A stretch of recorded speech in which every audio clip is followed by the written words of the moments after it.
Good afternoon, Year 3. How are we? I hope that we're all good. I hope that you're keeping safe and you're keeping well. Thank you so much to those children that have sent me in pictures and videos and emails with loads of emojis in it. It truly, truly brightens my day to see what you guys are up to, and I love learning about what you've been doing, so please keep those coming in. If you haven't done so already, please email me with the things that you've been up to, or ask your parents to do so. So, The Boy That Grew Dragons, chapter 21. If you remember, we're a bit worried about the state of the dragon fruit tree because of all the because of what Grimm's dragon is doing to the rest of the dragons, to the rest of the vegetables. Sorry. So let's see. Chapter 21. When things are not as they seem. So that's how we found ourselves back camping in Grandad's garden on a Friday night. The day after we nearly got eaten by the Hedge of Doom, we'd all decided it was the best way to catch Grimm in the act and stop him before it was too late. As I waited for the others to arrive, Grandad asked if he could have a quiet word.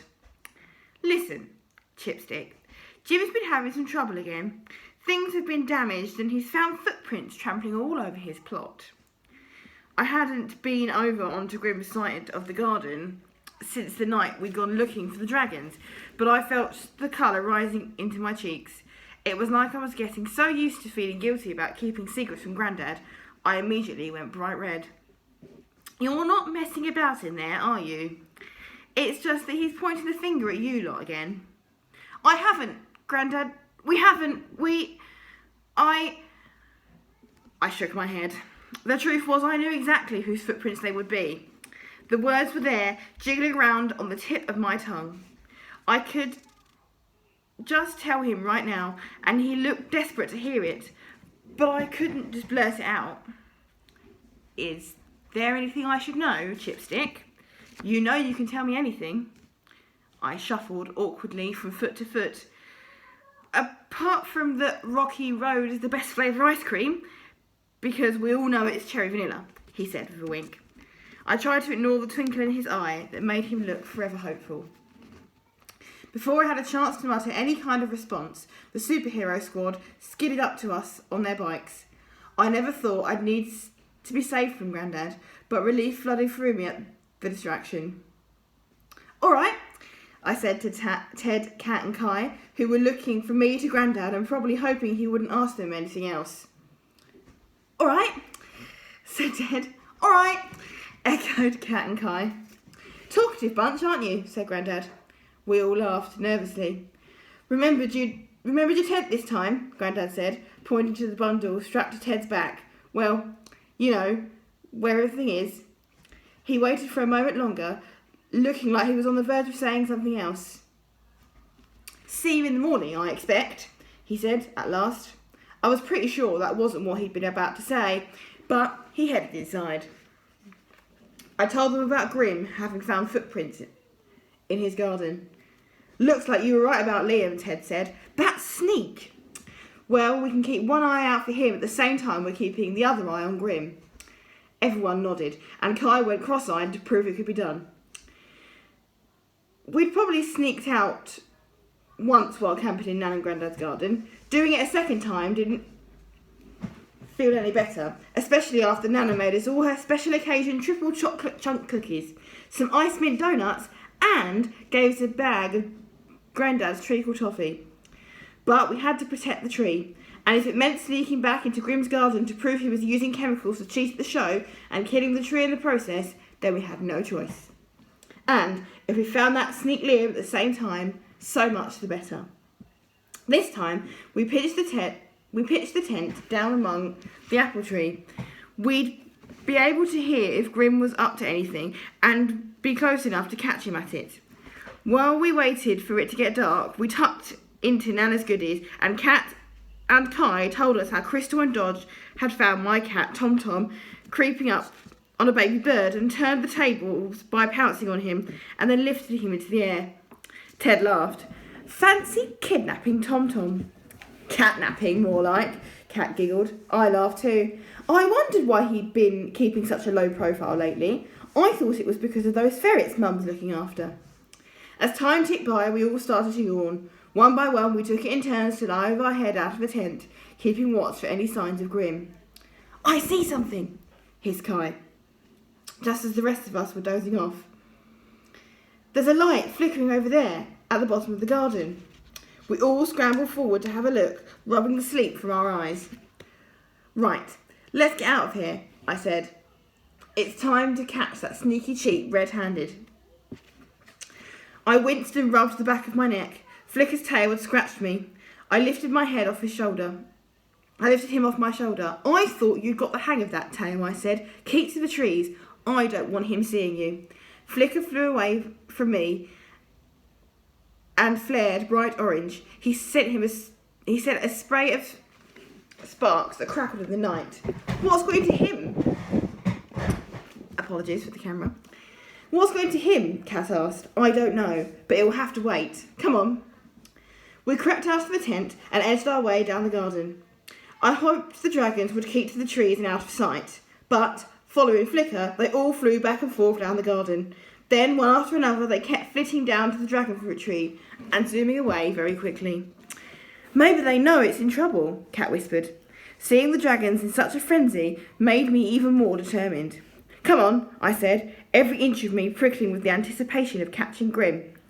The light we'd seen had gone out, and Grim's garden and shed were in darkness. As we approached, I realised I could hear a low murmur. "Is that music?" Ted whispered. I nodded. "It's coming from Grim's shed. I'm going for a closer look." As quietly as we could, we clambered over the wire fence separating the garden and tiptoed towards the shed.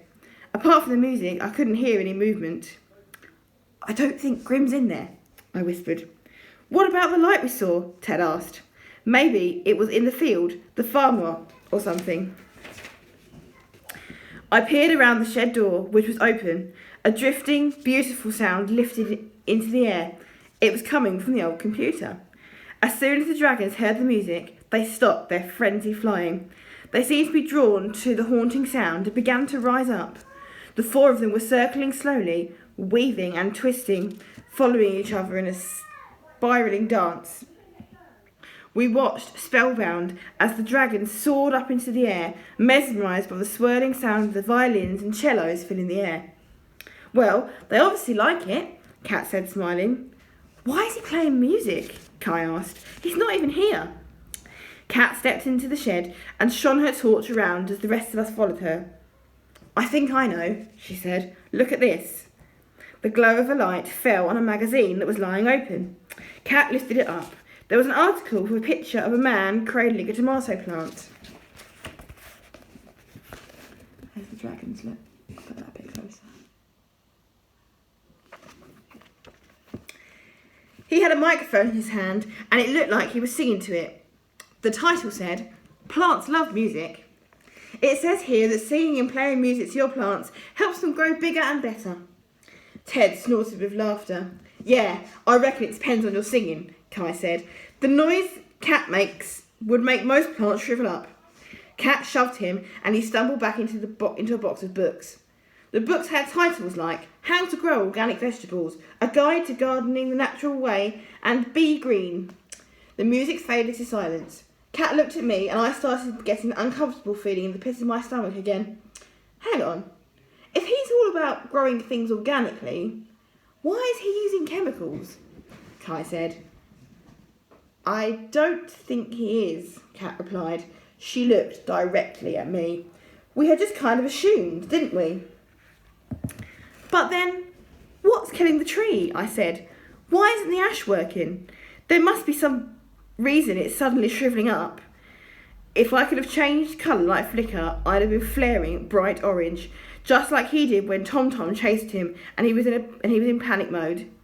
It can't just be my fault," I said. I heard the last words squeak out of me and realised just how responsible I'd been feeling for the state of the tree. After all, it had been fine before I found it. Cat squeezed my arm and Kai shuffled closer. Ted said, "It's not just you, Thomas. We're in this together, remember?"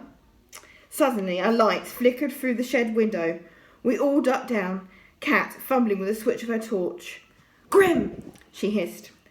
I don't think it is, I whispered. It's coming from near the hedge, not the house. We looked at each other through the gloom, all thinking the same thing. It had to be Liam. Keeping low, we peered around the door. The flickering light could be seen moving across the end of Grim's garden and into Grandad's. Well, that'll be the footprints Grim's been blaming us for, Kai said. We waited for the light to stop moving. We knew Liam was heading for the tree. As silently as possible, we crept out and picked our way between Grim's vegetables. The one closest to the fence were looking abnormally large, just like the ones in the school garden. It was pretty clear that Liam's dragon had breathed on them too at some point. Grim must have been over the moon to see the size of those onions. As we got closer, we saw Liam bending down by the dragon fruit tree. He was carefully pulling the cactus leaves to one side, wincing from the sharp thorns. There had only been a couple of fruits on the tree earlier, and they were shriveled up. So what on earth was he doing? And then we saw him put his hand into his mouth and make the owl sound. From behind us swooped the grey shape of his dragon, flying so low over our heads we could see the lime green glowing under its wings. It settled next to Liam, and as he pulled the last cactus leaf aside, I saw what was hidden deep within the tree. Standing back, Liam clicked his fingers and the dragon let out a green jet that lit up the whole dragon fruit tree with an eerie light. He clicked his fingers again and the dragon breathed once more, and then again. I remembered Flicker lighting up like a beacon that day with Grandad, and how the dragons had zoomed down to the tree earlier. They must have known what Liam was doing, what was hiding within the leaves, and what was going on with the tree. We just hadn't listened, and I wish we had, because there, deep inside the tree, so heavy that it was making the trunk of the poor tree bend under its weight, was a dragon fruit. Not a normal dragon fruit, one at the size of a mango, but a vast green not a normal dragon fruit, one the size of a mango, but a vast, giant-sized dragon fruit, the size of a football. Well, it looks like we're getting giant dragons. Excellent. As I said, email me with anything that you have been up to. I really love reading your emails and listening to what you've been up to. And I shall see you on Friday for the next one. Bye.